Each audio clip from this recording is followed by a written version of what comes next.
ناظرین آپ دیکھ رہے ہیں ریڈ لائن اسلام آباد اسٹوڈیو سے اس وقت لائیو. ہم آج کے پروگرام میں سیاسی معاملات کو بھی ٹیک اپ کریں گے مولانا فضل الرحمان کے بیانات سمیت، لیکن وہاں پر جانے سے پہلے جو ہماری پہلی سٹوری ہے ہم کچھ اعداد و شمار آپ کے سامنے رکھنا چاہتے ہیں جو بڑے ہی خطرناک اور بھیانک ہیں.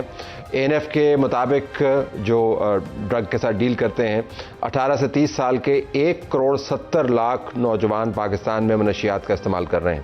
National commission of the rights of child کے مطابق 44% یونیورسٹی طلبہ منشیات کا استعمال کر رہے ہیں. 2,50,00,000 سے زائد اسکول سے بچے جو باہر ہیں وہ منشیات کے سب سے زیادہ خطرے سے دوچار ہیں، اور پاکستان میں دنیا کی ہر قسم کی منشیات اویلیبل ہیں، بالخصوص نئی منشیات جو اب لیبز میں تیار ہو رہی ہیں جن کا تعلق فصل سے نہیں ہے، یہ سنتھیٹک منشیات ہیں. اس کے اوپر ہم پروگرام کے دوسرے حصے میں بات کریں گے. آپ نے ضرور دیکھنا ہے پیرنٹس کے لیے بھی اتنا بڑا لمحہ فکری ہے، معاشرتی طور پر بھی ہمارے لیے اتنا بڑا لمحہ فکری ہے. بچوں کے اوپر جو اثرات مرتب ہو رہے ہیں وہ تباہ کن ہیں. تو بطور پیرنٹس، بطور ٹیچرز اور ذمہ دار معاشرے کے فرد کی حیثیت سے ہمیں یہ معاملہ ٹیک اپ کرنا ہوگا. تو رابعہ ہادی ہمارے ساتھ ہوں گی، DG ہیں چائلڈ پروٹیکشن انسٹیٹیوٹ اسلام آباد، اور نادیہ بی بی ہوں گی جو ممبر ہے national commission on the right of child KP. بڑے معاملات مولانا فضل الرحمان کے بیانات اور سیاست سے متعلق ہیں. مولانا فضل الرحمان نے جو بیانات دیے اس وقت ٹاپ نیوز ہیں، مسلسل 3 دن سے وہ ٹاپ نیوز ہیں. کیا مولانا فضل الرحمان یہ بیانات دے کر سیاست کر رہے ہیں، یا جو نقاد ہیں ان کے بیانات کے اوپر تنقید کر کر ان کے حوالے سے سیاست کو بڑھا رہے ہیں؟ اس کے اوپر ہم نے پینل ترتیب دی ہے. ہمارے پاس موجود ہیں انجینئر ضیاء الرحمان صاحب، JUIF کے سینٹرل لیڈر. ان کا بہت شکریہ جی، آپ نے ہمیں جوائن کیا. ان کے برابر میں بابر نواز خان صاحب، رکن قومی اسمبلی مسلم لیگ نون کے سینٹرل لیڈر، آپ کا بھی بہت شکریہ جی. اور ہمارے جید تجزیہ نگار عامر الیاس رانا صاحب، آپ کا بھی بہت شکریہ جی. تو ذرا کوئکلی اگر انجینئر صاحب آپ سے میں بات کا آغاز کروں. سیاستدان ہیں مولانا فضل الرحمان، ظاہر مذہبی لیڈر بھی ان کو ہم مانتے ہیں، لیکن یہ بیانات سے آپ نے سیاست میں کافی اپنا گرما گرمی کی ہے. بڑی اٹینشن ہے آپ کے اوپر. 72 گھنٹے میں جتنی آپ کو اٹینشن ملی میرے خیال میں اکٹھا کریں پچھلے 4-5 مہینے میں نہیں بنی. تو سیاست کر رہے ہیں ہم ان بیانات کے ذریعے کیا؟ بہت شکریہ طلعت بھائی. بات یہ ہے کہ اگر جمعیت علماء اسلام ان بیانات پہ سیاست کرتی تو سیاست کے لیے ابھی سب سے بہترین موقع بلوچستان میں، چونکہ ہمارا سیاست کا میدان یا بلوچستان ہے بالخصوص یا خیبر پختونخوا ہے. جمعیت علماء اسلام ہمیشہ جینون ایشوز پر سیاست کرتی ہے، چاہے ہمارے کچھ لوگوں کو اچھا لگے، حکمرانوں کو چاہے اچھا نہ لگے، لیکن کون اس کا انکار کر سکتا ہے؟ مولانا فضل الرحمان صاحب نے اگر سیاست کرنی ہوتی تو وہ میٹنگز میں آل پارٹیز کانفرنس ہوئی پرائم منسٹر صاحب کی صدارت میں وزیر اعظم ہاؤس میں، مولانا صاحب نے وہاں یہ باتیں کی، کسی نے نہیں سنی. مولانا صاحب نے یہ باتیں پارلیمنٹ میں کی، کسی نے نہیں سنی. اس کے بعد آپ کے پاس سیاستدان کے پاس اور کون سا فورم رہ جاتا ہے؟ آپ دہشت گردوں پر زور رکھیں نا. آپ نے تو سارا زور اسٹیبلشمنٹ کے اوپر کر دیا جنہوں نے لڑنا ہے دہشت گردوں سے. اس کی وجہ ہے، کوئی وہ وجہ سننے کے لیے تیار نہیں ہے کہ ہم یہ بات جب امن مانگتے ہیں، کیا اس قیمت پر ہم نے پاکستان میں رہنا ہے اور یہاں پر جو ہے وقت گزارنا ہے؟ تو جواب میں جنگ ہے نا، جنگ ہے نا. تو وہی میں یہی کہہ رہے ہیں کہ جواب میں وہ ہمیں کہتے ہیں کہ ہمارے بھی شہداء ہیں اور ہمیں اس کا انکار نہیں ہے، نہ ان کو ہمارے شہیدوں کا انکار ہونا چاہیے، نہ ہمیں کسی. لیکن ہمارا تمہارا شہید کیا ہوتا ہے؟ میں اس پر آتا ہوں، سارے شہید تو سانجے ہیں. میں اس بات کو مکمل کر کے اس کی طرف بھی آتا ہوں. آپ وجہ سے نہیں ہے. مین ایشو کیا ہے؟ آپ نے کہا نا مین ایشو، اس وقت مین ایشو کیا ہے جس کی وجہ سے، جس کے اندر سے سارا کچھ نکل رہا ہے؟ ہمارا مین ایشو یہ ہے کہ آدھا پاکستان، بلوچستان، خیبر پختونخوا، فاٹا، اس وقت وہاں امن نام کی کوئی چیز نہیں ہے کہ ہم اپنے جان مال اور عزت. حکومت لے لیتے نا، پھر آپ کو حکومت آفر ہوئی تھی، آپ کو حکومت آفر ہوئی تھی تو لے لیتے، لیکن وہ حالات ٹھیک کرتے. لیکن وہ کہتے ہیں جی ہم نے تمام اپوزیشن کی جماعتوں کو بھی اکٹھا کرنا ہے. پھر میں ایسے گھوڑے پر سوار ہوں کہ جس کی باغیں کسی اور کے ہاتھ میں ہو، امن و امان کی ذمہ داری اگر یہ گھوڑا بنا کے باغیں آپ کے ہاتھ میں دے دیں پھر ٹھیک ہے. کاٹ کے گھوڑے پر کون سواری کر کے امن لا سکتا ہے؟ یہ سیاسی معاملات ہیں، حالات خراب ہیں. آپ کی پارٹی نے بڑی تنقید کی ہے مولانا کے اوپر. تو بعض لوگوں کا خیال ہے کہ مولانا کو کہ اصل معاملہ آپ نہیں سمجھ رہے، آپ بس تنقید در تنقید کر رہے ہیں. میں اس میں یہ کہوں گا، جب میں نے ان کی تقریر سنی پہلے تو مجھے یقین نہیں آیا کہ یہ مولانا فضل الرحمان صاحب بات کر رہے ہیں. پھر جو بات انہوں نے شہداء کی شہداء تیرے یا میرے نہیں ہوتے. جو علماء کرام شہید ہوئے ہیں وہ بھی پاکستانی ہیں، جو ہمارے آرمی کے جوان، جو ہمارے FC اور پولیس کے جوان شہید ہو رہے ہیں وہ بھی پاکستانی، اور جو ایک عام آدمی شہید ہو رہا ہے وہ بھی پاکستانی ہے. ہم میں سے کسی کا خون کوئی زیادہ قیمتی یا کسی کا کم وہ نہیں ہے. نمبر ایک چیز یہ ہے. اگر آپ لشکروں کی بات کریں تو آپ جب یہ جو آزاد کشمیر ہے، جب شروع میں پاکستان کے بعد بننے کے بعد جب اس کی طرف وہ ہوا تھا تو میرا خیال ہے کہ میجارٹی لوگ ہمارے پشتون تھے جنہوں نے اٹھ کے اس جنگ میں حصہ لیا تھا، اور بہت سو کی قبریں بھی رستے میں بنتی گئیں اور جب وہ گئے اور واپس آئے. تو جس وقت آپ ایک ایسی جنگ لڑ رہے ہیں جس میں آپ دشمن کو پہچان نہیں پا رہے، جس میں دشمن سیم آپ کے اپنے حلیے میں ہے، آپ اس کا مقابلہ کر رہے ہیں، تو میرا کمیونٹی کی ہیلپ جو ہے، ہاں، اس کمیونٹی کی ہیلپ کے بغیر آپ کب ایسی جنگ جیت سکتے ہیں جس میں آپ کو یہ نہ پتا ہو. ایک فوجی جوان جو بلوچستان سے وہاں پہ گیا ہو، یا سندھ سے یا پنجاب سے گیا ہو یا گلگت بلتستان کا ہو، اور جب وہ وہاں پہ جا رہا ہے اس کو تو وہ تو یہ تفریق نہیں کر سکتا کہ یہ یہاں کا لوکل ہے یا یہ وہاں سے آیا. پھر سب سے بڑی چیز، آپ کو ملک کی اکانومی کو اور آپ کے ملک کی جڑوں کو کھوکھلا کرنے کے لیے انڈیا اور دوسری بہت سی ایجنسیاں آپ کے ملک کو کمزور کرنے کے لیے لگی ہوئی ہیں، پیچھے ایک پورے پلان کے تحت چل رہی ہیں. تو ہم یہی تو کریں. تو آپ نے پھر ایک بڑی سیاسی اور مذہبی جماعت کے ساتھ آپ نے اب سینگ لڑا لیے ہیں.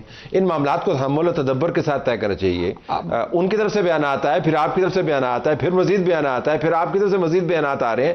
یہ تو معاملہ بڑھتا جا رہا ہے. یہ اس میں جو علاقے کا یا اس کا جیسے خیبر پختونخوا کی مثال دے رہے ہیں، تو وہاں پہ ہم جب اپنے مشر جو ہوتے ہیں وہ مشر چھوٹوں کی باتوں کو اکثر جو ہے وہ اگنور کر دیتے ہیں. اصول یہ تھا کہ آپ اس میں کبھی کارگل کی جنگ کو اٹھا کے لے آتے ہیں، کبھی آپ اس میں فوج کو لے آتے ہیں، کبھی اسٹیبلشمنٹ کی بات کر رہے ہیں. میں سمجھتا ہوں ساری فائلیں کھول دی انہوں نے. مطلب کہ مولانا صاحب اگر جس طریقے سے جب بھی آپ نے دیکھا اسمبلی میں کہیں پہ جب پھنس جاتے ہیں تو ہمیشہ مولانا سے جا کے ہیلپ لی گئی ہے. اور یہ موقع ایسا تھا، اس موقع پہ تو ان کو کہنا چاہیے، آگے بڑھنا چاہیے اور والنٹیئرلی کہنا چاہیے کہ بھائی ہمارے مدرسے کے بچے بھی حاضر ہیں. میں کہتا ہوں کہ اس پاکستان کے لیے اگر میری جان چاہیے تو میں دینے کے لیے تیار ہوں. فیر انف. اب عامر کیا غیر معمولی طور پر بیانات کی بھرمار ہے اور تابڑ توڑ حملے ہیں. سو آپ کے خیال میں اس کا ڈرائیور کیا ہے، اس کو چلا کون رہا ہے؟ دیکھیں مسئلہ یہ ہے کہ میں آ جاؤں گا، لیکن مجھے لگ رہا ہے کہ محمود خان اچکزئی سے مولانا فضل الرحمان زیادہ انسپائر ہو گئے ہیں. مطلب مجھے باقی بات میں کرتا ہوں. پہلے دن جب بات ہوئی پھر میں نے کہا کہ مولانا فضل الرحمان، میں نے بات کی نواب اکبر بگٹی کی. جمالی صاحب کے ساتھ اللہ بخش ہمارے بڑے اچھے تعلقات رہے. وہ پی ایم تھے، جاتے تھے تو ہم پوچھتے تھے آپ کیوں حاضر ہونے جاتے ہیں، آپ بلا لیں ان کو اپنے پاس پی ایم ہاؤس میں. انہوں نے کہا نہیں، یہ میں جو جاتا ہوں نا، یہ جنرل مشرف کے کیے ہوئے معاہدے ہیں ایز چیف ایگزیکٹو، ٹھیک، تو وہ پیسے دینے ہیں.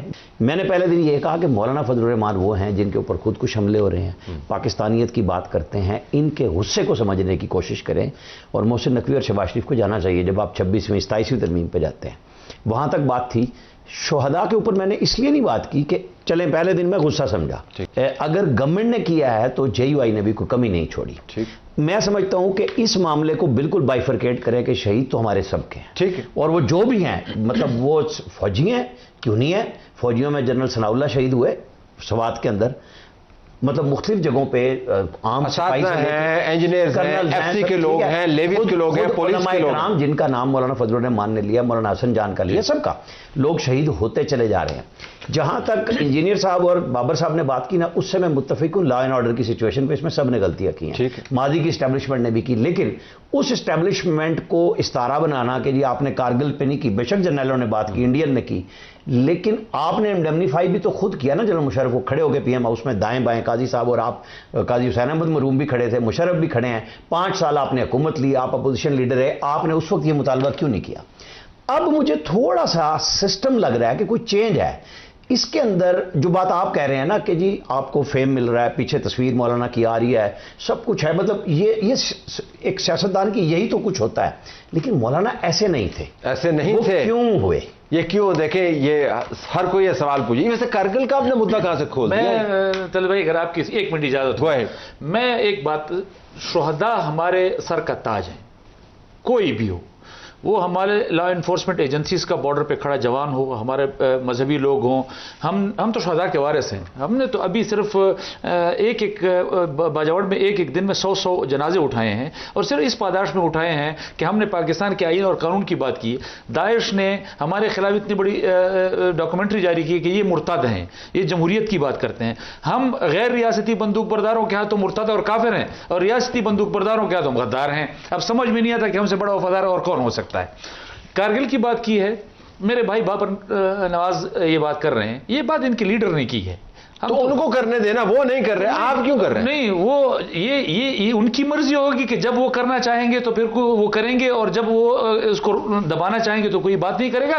تاریخ کی باتیں ہیں، تاریخ کی باتیں جب ایک دفعہ ریکارڈ پہ آ جاتی ہیں تو پھر ریکارڈ والی بات جو ہے وہ لوگ سامنے لاتے رہتے ہیں۔ بہت ساری باتیں ہیں نزیہ صاحب، آپ نے مدعے کو سمیٹنا یا پھیلانا، ہم وہ عامر کا ہی نکتہ ہے، مدعے کو سمیٹنا یا پھیلانا؟ ہم نے بالکل اس کو سمیٹنا ہے، ہم صرف ایک بات کر رہے ہیں، یہ عامر بھائی میرے بڑے ہیں، مشرف کے دائیں بائیں کھڑے ہو کر جب ہم ان کے دائیں بائیں کھڑے تھے تو وہ ہندوستان کے ساتھ بات چیت کے لیے، اب ہندوستان کے ساتھ آج بھی ہماری فوج لڑے گی نا تو جمعیت علماء اسلام اس کی پشت پر کھڑی ہوگی۔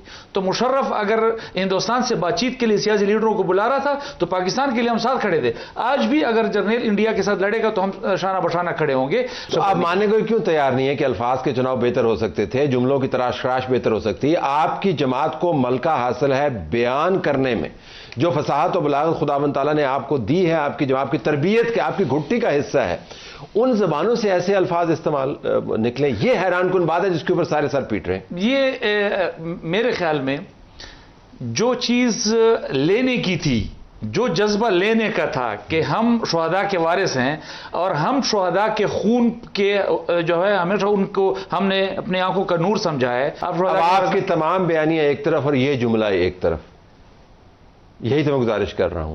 اب ساری بحث اس جملے کے اوپر ہوگی جو آپ نے آخر، آپ ایسے جملے کیوں بول رہے ہیں؟ یہ کیا ہو رہا ہے آپ کے اندر؟ میں یہ چیزیں طلعت بھائی، ہم جو چیزیں ریکارڈ پہ ہیں، ہم کہتے ہیں کہ شہداء جو ہیں، شہداء ہمارے لیے تمام ہر چیز سے ہٹ کر ہم سب کے لیے ہماری آنکھ کا نور اور سر کا تاج ہیں۔ اسے رک جائے نا، پھر اس سے آگے جب آپ وضاحت دیں گے، جب اس کے جواب میں، جب ہم یہ کہتے ہیں، جب اس کے جواب میں مولانا صاحب کو گالیاں دینے کے لیے لوگوں کو میدان میں لایا جائے گا، گالیاں دی جائیں گی، مولانا صاحب پر غداری کے فتوے لگائے جائیں گے، تو پھر ریئیکشن تو آئے گا۔ اب اس کے اوپر آ جائیں، اب حکومت کو بھی ڈیفیوز کرنا ہے نا، معاملات کو طے کرنا ہے، ہمارے اور بڑے لانجے ہیں، آپ حکومت کی طرف سے معاملات کو طے کریں۔ اس طرح عامر نے کہا کہ آپ ترمیمات کے لیے تو چلے جاتے ہیں، ان معاملات کے لیے بھی چلے جائیں، کسی مصری کو بھیج دیں۔ جی بالکل، میں تو اس کے حق میں ہوں، میں کہتا ہوں کہ بالکل یہ ایسے ہونا چاہیے، لیکن جس طریقے سے گولہ باری ہو رہی ہے اس سائڈ سے، اور جس طریقے سے روز بروز روز ایک نئی آ رہی ہے، کبھی ایسی چیزیں ہو رہی ہیں، جب اتنی زیادہ سختی کی باتیں ہوں تو میرا خیال ہے ہر کوئی اپنی عزت بچانے میں لگا ہوتا ہے۔ جہاں تک بات کی اس حوالے سے، مولانا صاحب نے اپنی تقریر میں بات کی کہ جی لوگوں کی ذاتی دشمنیاں بننے جا رہی ہیں اگر ایسا کچھ ہوتا ہے، تو ہم ان جو وہاں کے دہشت گرد ہیں ان کے خلاف کرتے ہیں۔ تو آپ کے علم میں تھوڑا اضافہ کر دوں، آج سے کچھ دن پہلے مولانا صاحب کے اپنے فرزند کو روکا گیا تھا وہاں پہ، اور وہ کچھ 2-3 گھنٹے رہے، پھر اس کے بعد کیا مذاکرات ہوئے، آیا کیا اس میں یہی سپیچ جو کی گئی ہے، شاید اس کا وہ کہا گیا ہو کہ ہم آپ کے بچوں کو چھوڑ دیں، آپ ایسی بات کر دیں ملک کے خلاف، یا کچھ ایسا ہوا۔ یہ تو اب ایک ایسی بات ہے چھپی ہوئی جو یا اللہ کو پتہ ہے، یا ان دہشت گردوں کو پتہ ہے، یا مولانا صاحب کو پتہ ہے جنہوں نے اپنا بچہ چھڑا لیا۔ لیکن جو میرا بچہ اس وقت وہاں پہ شہید ہو رہا ہے، میں نے آج اپنے میں ہری پور میں 2 شہداء کے فیملیز سے مل کے آیا ہوں، اور ایک ایسا ہے جو جانے سے 20 دن پہلے جس کی بیٹی پیدا ہوئی اور وہ اس کا حقیقہ کر کے گیا، اور اب وہ پوری زندگی اپنے باپ کو نہیں دیکھ سکے گی۔ ان لوگوں کا کیا قصور ہے؟ وہ تو نہیں چھڑا سکتے اپنے بچوں کو ان دہشت گردوں سے اگر وہ معاشرے میں آ جائیں۔ آپ یہ کہہ رہے ہیں کہ دوسری طرف سے گولہ باری بند ہو تو تاکہ یہ معاملات تو اسی دیکھیں، یہ بابر نواز نے جو بات کہی ہے نا، بڑی خوفناک بات ہے۔ مطلب جیسے یہ کہہ رہے تھے کہ وہ ڈی آئی خان جاتے ہیں مولانا تو اس لیے کہ تاکہ لوگوں میں تاثر ہو، لیکن ڈی آئی خان کے لوگ ایکچولی کوٹ بیلیاں سے، میاں والی اس پہ جب موٹر وے پہ چڑھتے ہیں نا حقلہ پہ، تو وہ وہاں سے نکل کے اور میرے بکھر ضلع سے ہو کے اور پھر ڈی آئی خان جاتے ہیں۔ یہ ایک جینوئن ایشو ہے، اس پہ مولانا کو بات کرنی چاہیے۔ ٹھیک، آپ نے اور ہم نے ویڈیوز بھی دیکھی کہ طالبان آ جاتے ہیں، روڈ بلاک کرتے ہیں، اور سر شام وہاں سے کوئی نہیں گزرتا۔ ڈی آئی خان کے لوکل لوگ، جس قسم کے بھی لوکل ہیں، ہر فرقے سے، ہر مسلک سے، ہر برادری سے، یہ وہ ایشو ہے جس پہ مولانا کو باقاعدہ، اور یہ بات یہ نہیں میں کہہ رہا کہ مولانا نے کوئی 1 دفعہ کہی، 10 دفعہ کہی، لیکن پہلے آپ نے انہوں نے بات شروع کی تھی۔ نہیں، فوکس بھی ان کا ہونا چاہیے، خاص طور پہ اس وقت کی جب گنڈا پور وزیر اعلیٰ بنے، انہوں نے کہا تمہارے تو اپنے ضلع میں تھانے بند ہوتے ہیں، مطلب لیٹسٹ یہی ہے۔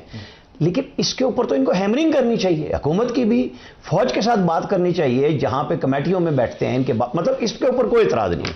میرا اعتراض یہ ہے جب آپ سسٹمیٹکلی بار بار شہداء کو ڈسکس کرتے ہیں، آپ کاز کو نہیں کر رہے۔ دیکھیں نا، فوج کے لوگ بھی شہید ہو رہے ہیں، عام لوگ بھی شہید ہو رہے ہیں۔ پنجابی پہ جب شہادت آتی ہے بلوچستان میں کتنے لوگ بولتے ہیں، یہاں پنجابی اگر بولے گا نا، وہ بار بار تنقید ہوتی ہے کہ سی ایم نہیں بولتی، فلانا نہیں بولتا، پھر وہ کوئی مسئلہ اور ہو جائے گا۔ لیکن کیوں بلوچستان سے اور کے پی سے آواز کیوں نہیں اٹھتی کہ جی ٹارگٹ صرف بلوچستان پنجابیوں کی ہو رہی ہے، سب شہید ہو رہے ہیں۔ آپ نے کہا کہ جی وہ لوگ لے کے پڑے، میں ان کو کہتا ہوں پیاروں کی میتیں لے کے بیٹھے ہیں، وہ ان کو آپ اس طرح نہ کہیں، تضحیک بھی نہ کریں۔ فکرے میں بھی بڑا احترام ہے ان شہیدوں کا، چاہے وہ پولیس والے ہیں، چاہے وہ سویلین ہیں، وہ کسی بھی برادری سے ہیں، تو ان کا موازنہ کر لینا نا شہادتوں کے ساتھ کہ جی وہ جو خاص طور پہ انہوں نے کہا کہ تم تنخواہ لیتے ہو، مطلب یہ وہ بات ہے جہاں ٹچ کرتی ہے 9 مئی کو کہانی کہ جب آپ وہاں گئے ان کے ساتھ کیا ہو رہا ہے۔ مولانا فضل الرحمان بالکل ایک بہترین پائے کے سیاستدان، ایک مذہبی لیڈر، دونوں چیزیں ساتھ لے کے چل رہے ہیں۔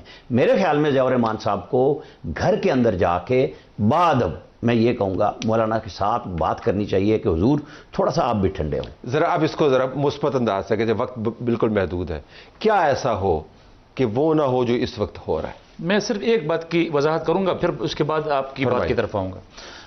مولانا صاحب کے بیٹے کی بات میرے بھائی بابر نواز نے کی کہ جی 3 گھنٹے رکھا پہ پتہ نہیں کیا باتیں ہوئیں، یہ وہ باتیں ہیں کہ جو ان شکوک و شبہات کو جنم دیتی ہیں۔ میں شہیدوں کی بات کر رہا ہوں تو میرا مولانا ادریس تو اس بات کی بنیاد پاداش میں شہید ہوا کہ انہوں نے صرف یہ بات کی کہ ہماری ریاست اور ہماری حکومت اور فیلڈ مارشل نے ایران اور امریکہ کے درمیان مصالحت کی، بہت اچھا کیا، ہم ان کو خراج تحسین پیش کرتے ہیں۔ اس پاداش میں وہ شہید ہو گیا کہ پاکستان کے بارے میں آپ نے بات کی۔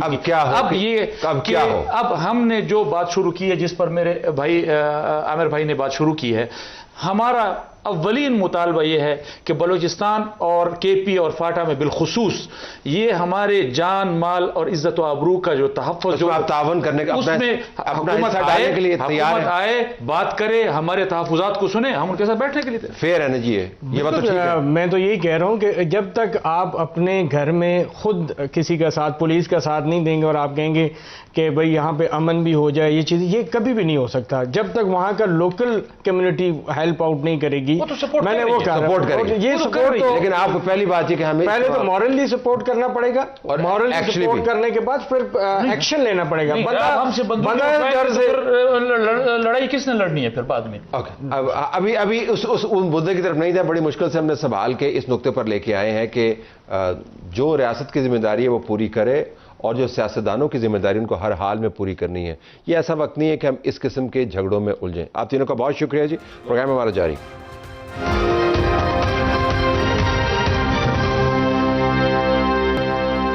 پروگرام میں خوش آمدید ناظرین۔ اگر آپ کو دہشت گردی اور قومی سلامتی کے معاملوں کے برابر میں کسی ایک ایشو کو پک کرنا ہو جس نے پاکستان کے گھروں کے اندر جڑیں بنا لی ہیں، تو وہ منشیات کا استعمال ہے، اور یہ عام استعمال نہیں ہے۔ جو نئی منشیات مارکیٹ کے اندر آ رہی ہیں، پرانی منشیات کے ساتھ مل کر ایک بھیانک صورتحال اختیار کر گئی ہیں۔ آج ہم نے پروگرام میں 2 ایکسپرٹس کو دعوت دی ہے تاکہ ہمیں صورتحال سے آگاہ کریں اور یہ بتائیں کہ کہاں پر یہ معاملہ خراب ہوا۔ ہمارے پاس رابعہ ہادی موجود ہے جو ڈی جی ہیں چائلڈ پروٹیکشن انسٹیٹیوٹ اسلام آباد، آپ کا بہت شکریہ میڈم۔ ان کے ساتھ نادیہ یوسفزئی موجود ہے جو ممبر ہیں national commission on the right of child, کے پی کو ریپرزینٹ کر رہی ہیں۔ نادیہ صاحب آپ کا بھی بہت شکریہ۔ ذرا اس مسئلے کو سکیل کر لیتے ہیں کہ لوگ کہیں گے بہت عرصے سے چل رہا ہے، 80s میں یہاں پہ ڈرگز آئیں، ہم نے پہلے بھی اس کے ساتھ ڈیل کیا، ہیروئن تھی، کوکین تھی، اس کے ساتھ ہیبٹ فارمنگ ڈرگز ہیں، ریکریشنل ڈرگز ہیں، تو نیا کیا ہے؟ تو نیا چیلنج کیا ہے؟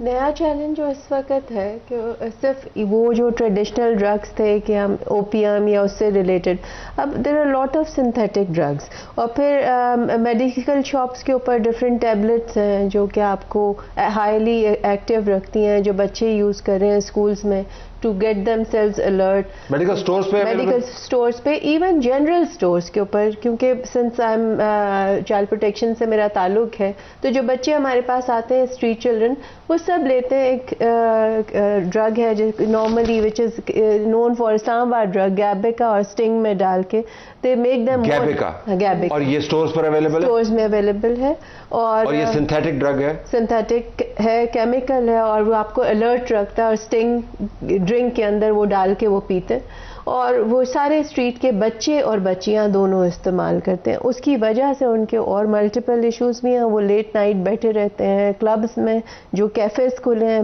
بیگنگ کرتے ہیں, پھر رات کو وہاں نائٹ اسپینڈ کرتے ہیں, وہاں ابیوز بھی ہو رہے ہوتے ہیں, پورنوگرافی بھی دیکھ رہے ہوتے ہیں, پب جی بھی کھیل رہے ہوتے ہیں. So multiple kind of addiction there came across. اور ان کی نئے ڈرگس کی انٹروڈکشن اور ان کی آسانی سے اویلیبلٹی.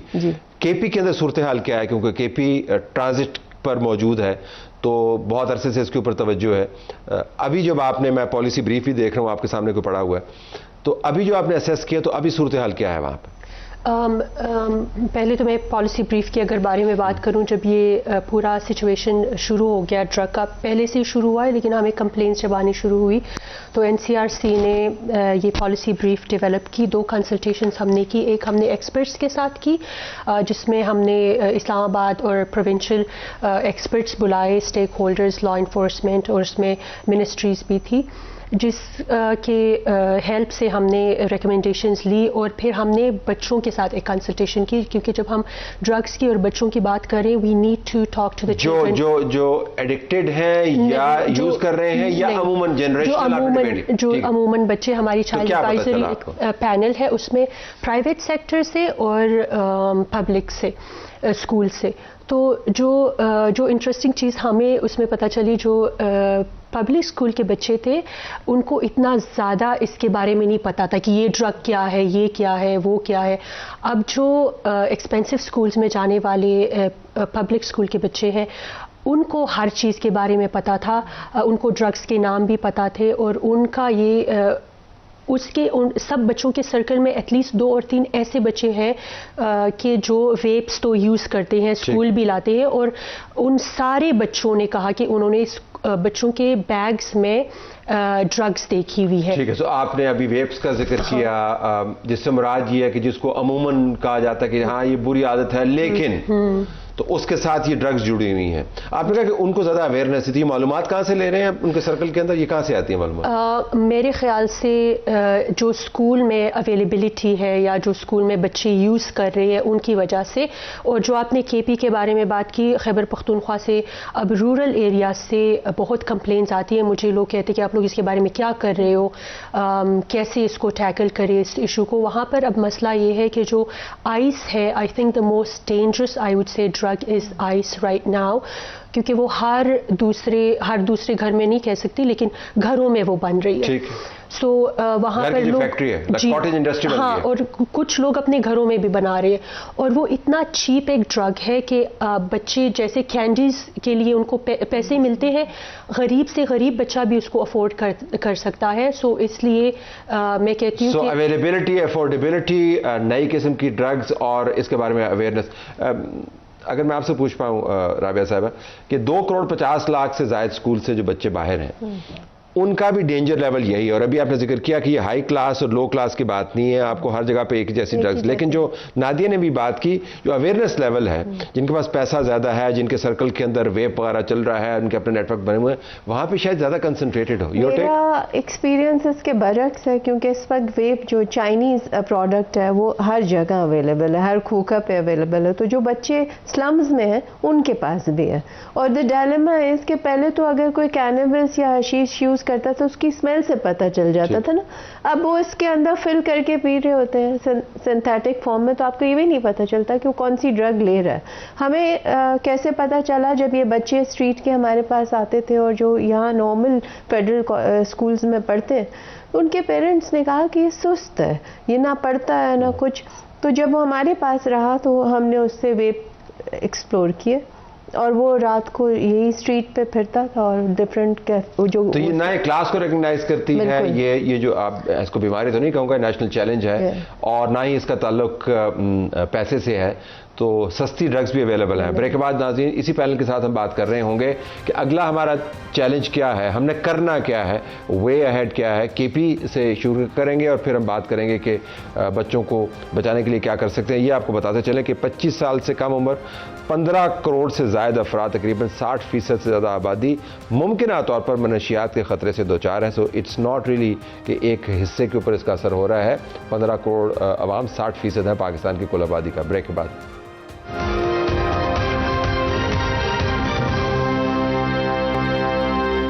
ناظرین، ممکنہ طور پر پاکستان کی 60% آبادی کو نئی اور پرانی منشیات سے خطرہ ہے، اور جو نئی منشیات آ رہی ہیں جس طرح کہ پنکی کراچی والی جو مشہور زمانہ خاتون کا کیس ہے، وہ سنتھیٹک ڈرگز ہیں جو گھروں کے اندر بن رہی ہیں، فیکٹریز کے اندر بن رہی ہیں اور تباہ کن ہیں۔ ہمارے پاس پینلسٹ موجود ہیں۔ اگر رابعہ صاحبہ میں آپ سے چیلنج، تو ہم نے تو کہا کہ اویلیبلٹی ایکسیسیبلٹی ہے، ایک ہی قسم کا ایشو ہے، اگر ہم نے ڈرگس کو ختم کر دیں تو معاملات طے ہو جائیں گے، یا اس کے ساتھ کوئی اور ایشوز بھی جڑے ہوئے ہیں؟ اس کے ساتھ بہت سی چیزیں ہیں جو میں نے پہلے بھی ذکر کیا کہ ایک تو جو آپ کی ایڈکشن ہے with different internet and access جو ہے، اس کا کوئی ریگولیٹری فریم ورک نہیں ہے، اس کو بائنڈ کرنا ہوگا۔ اچھا، اس کو ذرا ڈرگس کے ساتھ جوڑیں، کیونکہ لوگ کہہ رہے ہیں کہ اب یہ انٹرنیٹ کا But it is so deeply connected. کیا ہے یہ addiction? Screen addiction can be converted to drug addiction, یہ کیا؟ اسکرین ایڈکشن بھی ہے اور they also connect with the drug dealers as well. ٹھیک ٹھیک ٹھیک، اویلیبلٹی۔ اور دوسرا یہ کہ یہ بچے جو ایکسپلائٹ ہو رہے ہیں وہ بھی ایک اندر کمپوننٹ ہے کہ تھرو گیمز ایک تھرڈ فگر کے ساتھ کنیکٹ ہوتے ہیں اور وہاں سے ان کی ایکسپلائٹیشن شروع ہوتی ہے، اور اس سے ہی یہ ڈرگ کے اس میں بھی انوالو ہوتے ہیں اور چیزوں میں بھی، اسپیشلی گرلس۔ سو لڑکوں کے لیے تو پھر بھی وہی ایک ہماری اپروچ ہے کہ ہم لڑکے کو اون کر لیتے ہیں، لیکن جو لڑکیاں ہمارے پاس اس وقت پروٹیکشن سینٹر میں آ رہی ہیں ان کی فیملیز پھر کمپلیٹلی ان کو ڈس اون کر دیتی ہیں۔ اور جو نفسیاتی مسائل کو ایڈریس کرنے کے لیے ہمارے پاس ایکسپرٹس موجود ہیں؟ We don't have any state level پہ نہ تو کوئی تھراپیوٹک انٹرونشن ہے، نہ ہمارے پاس اسکلڈ لوگ ہیں جو اس چیز سے ڈیل کر سکیں۔ جیسے نادیہ نے کہا کہ ہمارے پاس ڈرگ ٹیپرنگ کے لیے بھی جو لوگ ہیں بچوں کے حوالے سے وہ نہیں ہیں۔ ابھی ریسنٹلی ANF نے کہا کہ ہم لانچ کرنے جا رہے ہیں، پورے پاکستان میں ہمارے پاس ڈرگ کی ٹریٹمنٹ کا بچوں کا کوئی نظام موجود ہی نہیں ہے۔ بچوں کا پورے پاکستان میں کوئی ریہیب سینٹر نہیں ہے؟ ایک بن رہا ہے ابھی؟ ایک ابھی بن رہا ہے۔ KP میں جب آپ نے بچوں سے بات کی تو وہ کوئی وے فارورڈ سجیسٹ کرتے ہیں؟ ان کی اویئرنیس لیول کیا ہے؟ وہاں سے آپ کی ٹیک اوے کیا ہے کہ چیلنجز کی نوعیت کیا ہے؟ جب ہماری کنسلٹیشن بچوں کے ساتھ ہوئی تھی ان کا تو زیادہ تر جو اسکول میں حالات چل رہے ہیں اس کے حوالے سے تھا، لیکن اگر میں اس میں ایک چیز ایڈ کر دوں وہ یہ ہے کہ ہماری پاپولیشن بچوں کی ابھی جو ہے 47% of the population of Pakistan are children, that is almost 50%، جس میں پھر آؤٹ آف اسکول کتنے زیادہ بچے ہیں۔ لیکن ابھی جو یہ والا جو پاپولیشن جو آلموسٹ 50% آف دا کنٹری ہے، اس کے لیے کوئی گورنمنٹ نے کوئی ایسے اقدامات نہیں لیے۔ So I think the government really needs to step in right now. Cohort جو ہے اس کے لیے کوئی فوکس اسٹریٹجی نہیں، کوئی فوکس نہیں ہے، اور ایک ہولسٹک اپروچ کے ساتھ سارے گورنمنٹ کے ادارے they really need to step in, اور اس کے لیے آپ کی ریہیب سینٹرز آپ کے گورنمنٹ کے ہونے چاہیے نہ کہ NGOs کے۔ ابھی ہم سارے NGOs کے اوپر ریلائی کر رہے ہیں، وہ بھی نہیں، اور ان کے وہ تھوڑے بہت اگر وہ ہے وہ ریگولیٹڈ نہیں ہے، ان کی مانیٹرنگ اس طرح نہیں ہو سکتی جیسے گورنمنٹ کی ہو سکتی ہے۔ So I would really focus on the government to take please to take initiative at this time, اپنے ریہیب سینٹرز ان بچوں کے لیے بنائے، پہلے پریونشن پہ کام کریں۔ ایجوکیشنل انسٹیٹیوشنز میں آپ پریونشن کے ہر منتھ ایک بجٹ الوکیٹ کریں، کیمپین جا سکتے ہیں۔ کریں۔ آئی ایم شیور کہ اس کے ہم ملین چیزیں پرپوز کر سکتے ہیں، لیکن سٹارٹ تو وہاں پر ہوگا نا، اب توجہ ہوگی۔ اگر رابعہ آپ کو ایک چیز پک کرنی ہو، سٹارٹنگ پوائنٹ، جس طرح آپ نے کہا کہ کمپریہنسو کمپوزٹ پالیسی ہونی چاہیے، وہ کیا ہوگی؟ سٹارٹنگ پوائنٹ کیا ہوگا؟ سٹارٹنگ پوائنٹ تو یہی ہوگا کہ ہمارے پاس کوئی بھی اس وقت پالیسی یا فریم ورک اس کے اوپر موجود ہی نہیں ہے، تو ہمیں ایک تو اس کو یہ کرنے کی ضرورت ہے، اور دوسرا فیملیز کے ساتھ ہمیں بات کرنے کی ضرورت ہے، because we are in the era جہاں پر parents has to be very vigilant, اور پریونشن پر فوکس کرنا پڑے گا۔ ایز اے اسٹیٹ ہماری بس سے بالکل باہر ہے، یہ treatment is a very costly process, تو ہمیں پریونشن پر فوکس کرنا ہوگا، اور ہمیں فیملیز کے ساتھ جانا ہوگا، اور فیملیز کو سکھانا ہوگا کہ جس ایرا میں ہم رہ رہے ہیں how vigilant you need to be, اور بچوں کو کس طرح آپ نے چیک اینڈ بیلنس کرنا ہے، بیکاز آپ اس کو جس طرح سے اوپنلی چھوڑ دیا ہے وہ پیرنٹنگ اب آؤٹ سورس نہیں کر سکتے، نہ اسکرین کو کر سکتے ہیں، نہ اسٹریٹ سٹریٹ کو کر سکتے ہیں، نہ اسکول کو کر سکتے ہیں، نہ اسٹیٹ کو کر سکتے ہیں. یہ جو آپ نے پیرنٹنگ کرنی ہے آپ نے خود ہی کرنی ہے. تو آپ گھس جائیں بچوں کے بیگز کے اندر، ان کے موبائلز کے اندر، کیونکہ یہ معاملہ کوئی آزادی اظہار کے رائے والا نہیں ہے. یہ معاملہ ہے ان کی زندگیاں اور جانوں کو بچانے کا. یہ بہت گہرا ایک نیٹ ورک ہے جو آپریٹ کر رہا ہے. آپ دونوں کا بہت شکریہ جی. You want to add something to it? Add quickly کہ پیرنٹس کو میرے خیال سے ایٹ دس پوائنٹ دونوں ماں باپ کو 100% بچوں کے ہر چیز میں انوالو ہونا چاہیے اور ان کو ہیلدی ایکٹیویٹیز میں انرول کرے، چاہے وہ آرٹس ہے چاہے وہ اسپورٹس ہے، اور 100% اٹینشن اپنے بچوں دونوں نے انوالو ہونا ہے بیچ میں، پیرنٹس نے. آپ دونوں کا بہت شکریہ. ناظرین ہماری طرف سے یہی کچھ اجازت چاہتے ہیں. اللہ حافظ.